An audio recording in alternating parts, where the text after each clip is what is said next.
আজ ভেটকি মাছের ভাপা করব একটু ভিন্নভাবে। তো তার জন্য প্রথমে আমি ভেটকি মাছগুলোকে রিং রিং পিস করে কেটে নিয়েছি। এটা চাইলে তোমরা ফিলেটও করে নিতে পারো, কিন্তু ফিলেট হলে পরে একটু মোটা করে কাটিয়ে নেবে। এবারে এটার মধ্যে আমি অ্যাড করব লেবুর রস আর নুন। এইটাকে দিয়ে খুব ভালো করে মেখে রেখে দিতে হবে প্রায় 15 থেকে 20 মিনিটের মতো। 15-20 মিনিট পরে আমি এটাকে তারপরে রান্নার কাজে লাগাবো। আপাতত এটাকে লেবু আর নুন দিয়ে একটা সাইডে আমি সরিয়ে রেখে দেব। এরপরে আমি আর একটা প্রিপারেশন করছি, সেটা হচ্ছে আলু একটা বড় মাপের নিয়েছিলাম, সেটাকে রিং রিং পিস করে কেটে নিয়েছি, গোল মানে যেরকম গোল গোল আলু ভাজা কাটে। তার মধ্যে নুন মাখিয়েও এটাকেও সাইডে রেখে দেব ওই 10 থেকে 15 মিনিটের জন্য।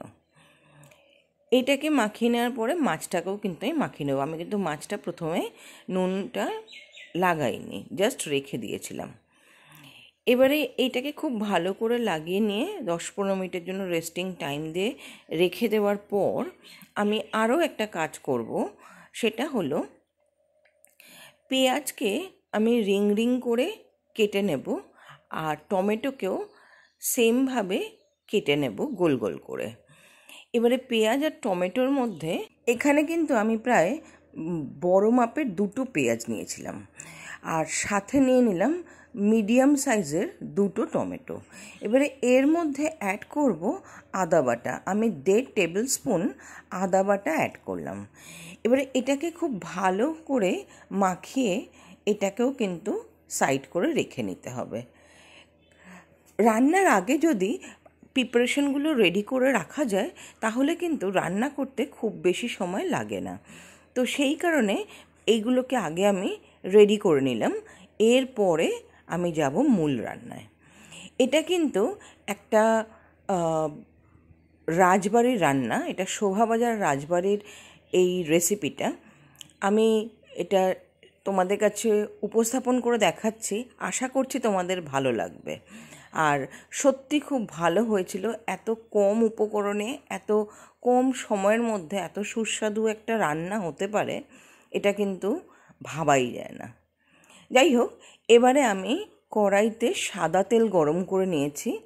গরম করে নিয়ে মাছগুলোকে এপিট ওপিট করে হালকা হালকা করে ভেজে উঠিয়ে নেব। আমি কিন্তু সবকটা মাছকে এইভাবেই ব্যাচে ব্যাচে ভেজে উঠিয়ে নিয়েছি।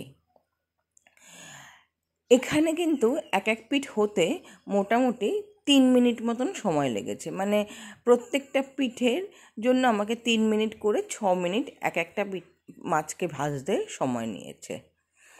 এবারে যেই কড়াইটার মধ্যে মাছ ভাজা হয়ে গেছে সেই কড়াইয়ের মধ্যেই আগে থেকে নুন মাখানো আলুগুলোকে দিয়ে খুব ভালো করে ভেজে নেব, যাতে হাফ কাঁচা হাফ ডান অবস্থায় চলে আসে, মানে হালকা হালকা রং ধরবে সেই পর্যায়ে আমি আলুগুলোকে ভাজবো। তারপরে সেই আলুগুলোকে আমি উঠিয়ে নেব। এটা না খুব বেশি কিন্তু পাতলা আলু করবে না, এটা লম্বা লম্বা করেও কাটা যায়। আমি অ্যাকচুয়ালি যেরকমভাবে শুনেছি আমি ঠিক সেইভাবেই কিন্তু রান্নাটা করেছি।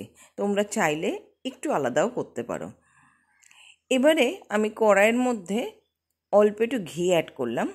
ঘি অ্যাড করার পরে আগে থেকে যে ভেজে নিয়েছিলাম আলুগুলোকে, এবারে এই আলুগুলোর একটা স্তর তৈরি করে নেব। এই রান্নাটা খানিকটা দেখতে গেলে পরে বিরিয়ানির মতন লাগবে, কারণ কি এবারে স্তরে স্তরে এগুলোকে সাজিয়ে নেব। প্রথমে আলুটাকে খুব ভালো করে সাজিয়ে নেওয়ার পর এর মধ্যে আমি অ্যাড করে দিলাম আগে থেকে আদা বাটা দিয়ে মাখা পেঁয়াজ আর টমেটোগুলোকে। এটাকে একটা লেয়ার তৈরি করে দিলাম। তারপর এটার ওপরে দেব আগে থেকে ভেজে রাখা মাছগুলো।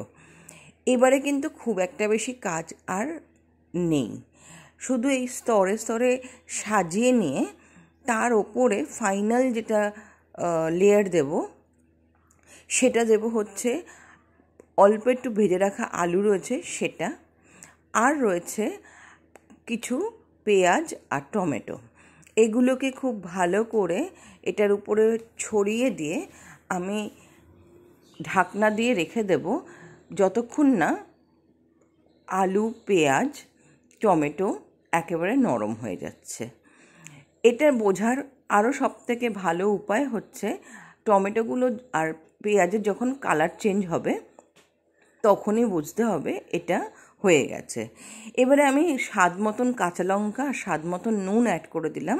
নুন অ্যাড করে দিয়ে ঢাকা দিয়ে এবারে 15 থেকে 20 মিনিট এই রান্নাটাকে হতে দেবো। 15 থেকে 20 মিনিটের মধ্যে এটাকে কিন্তু নাড়াচাড়া করা যাবে না, একদম ধিমে আঁচে এটাকে রান্না করতে হবে। তো অলরেডি কিন্তু আমার এই রান্নাটা কমপ্লিট। এটা কিন্তু ভাত, রুটি অথবা পোলাও, পরোটার সাথে কিন্তু ভালো লাগে। আমি জানি না কারা কারা রুটি পরোটার সাথে মাছ খেতে ভালোবাসো, কিন্তু আমার নিজস্ব পছন্দ হচ্ছে ভাত অথবা পোলাওয়ের সাথে। তো তাই জন্য এটা অবশ্যই করে বানিয়ে আমাকে জানিও কেমন লাগলো আমার এই রেসিপিটা। যদি ভালো লাগে অবশ্যই লাইক, শেয়ার, সাবস্ক্রাইব করো, বন্ধুবান্ধব, আত্মীয় পরিবারের সাথে শেয়ার করো, তাহলে আমার আরও ইন্টারেস্ট গ্রো হবে, যাতে আমি আরও ভালো ভালো ভিডিও রেডি করতে পারি। আমার ফাইনাল লুকটা মাছের এরকম এসেছে। খেতে কিন্তু অপূর্ব হয়েছিল। আমি গরম ভাতের সাথে সার্ভ করব। অপূর্ব হয়েছিল খেতে। ততক্ষণের জন্য টাটা।